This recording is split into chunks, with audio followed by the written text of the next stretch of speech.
pwede bang tigilan mo na yung paghihinala mo tungkol sa conspiracy theories? Siguro nga tama ka. Questionable kasi yung mga nagresulta ng prelim toxicity. Pero maghanda ka lang, Luke, dahil kung tama ang kutob ko, Makukulong ang isa sa miyembro ng pamilya mo.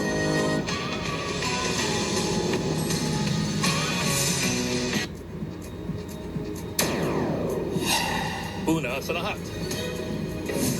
mag-inang sakay ng truck, tinagisa ng granada sa Panabo City, Davao del Norte.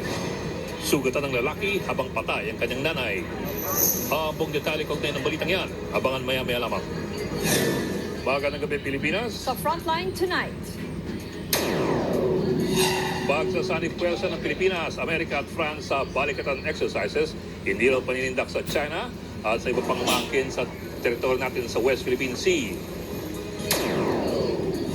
4 na senior citizen namatay sa heat stroke sa isang barangay sa Cavite City.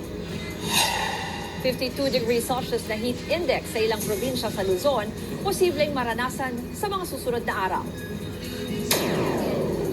Dahil pa rin sa mainit na panahon, ilang ahas naglabasan na naman. Kabilang diyan ang isang sawang natagpuan sa CR ng eskwelahan. 15 anyos na binatilyo binugbog ng grupo ng mga kabataan sa Burnham Park sa Baguio. Pekeng doktor bistado sa Cebu dahil hindi kabisado ang mga nire-resetang gamot.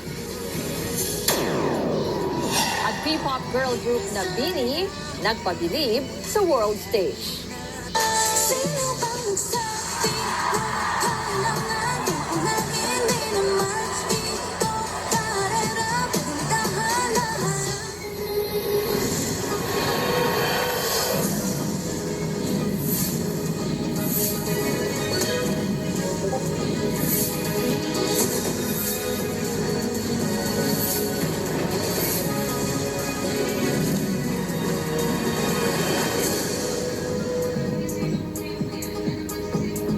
Umarangkada na ang unang araw ng balikatan exercise.